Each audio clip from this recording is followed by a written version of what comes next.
প্রিয় শিক্ষার্থীরা, পঞ্চম শ্রেণীর বৃত্তি পরীক্ষায় আসা কমন প্রশ্ন করছেন ইজি সলিউশন, সহজ সমাধান। প্রশ্নটি আগে আমরা লক্ষ্য করব। রাইমা ব্যাংক থেকে 7% মুনাফায় 4 বছরের জন্য 14,000 টাকা ঋণ নেন। ক নম্বর প্রশ্ন হচ্ছে 14,000 টাকার বার্ষিক মুনাফার পরিমাণ কত।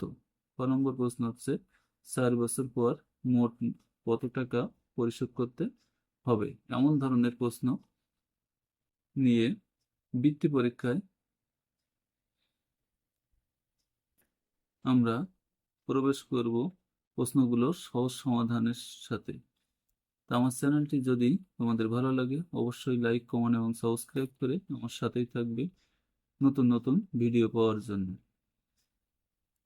সমাধান হচ্ছে এখানে আমাদের মুনাফার হার হচ্ছে 7%, অর্থাৎ অঙ্কে দেওয়া আছে 7%, আর আসল হচ্ছে 14,000 টাকা। তাহলে বার্ষিক মুনাফার সূত্র, বার্ষিক মুনাফা সমান হচ্ছে আসল গুণ বার্ষিক মুনাফার হার বাই 100। সূত্রটি মুখস্থ রাখতে হবে। তাহলে আসল হচ্ছে আমাদের 14,000 গুণ বার্ষিক মুনাফার হার হচ্ছে 7% বাই 100। 2 শূন্য কেটে দিলাম, 7 14 98 আর শূন্য, তাহলে 980 টাকা হচ্ছে আমাদের বার্ষিক মুনাফা।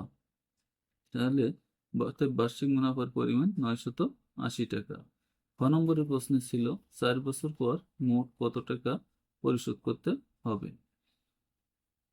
আমরা খ দাগের সমাধানে হচ্ছে ক থেকে পাই, অর্থাৎ ক থেকে 1 বছরের মুনাফা পেয়েছি 980 টাকা। তাহলে 4 বছরের মুনাফা 980-র সাথে 4 আমরা গুণ করব।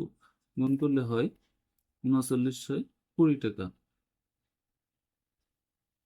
অতএব 4 বছর পর মোট পরিশোধ করতে হবে 14,000 টাকা। আমাদের আসল ছিল, আসল যোগ 3920 টাকা, যোগ করলে হয় 17,920 টাকা। 4 বছর পর 17,920 টাকা পরিশোধ করতে হবে। আমার চ্যানেলটি সাথেই থাকবে আশা করি, এবং নতুন নতুন ভিডিও বা অঙ্ক বৃত্তি উপযোগী প্রশ্ন নিয়ে তোমাদের সামনে হাজির হব। সকলকে ধন্যবাদ জানিয়ে এ পর্যন্তই।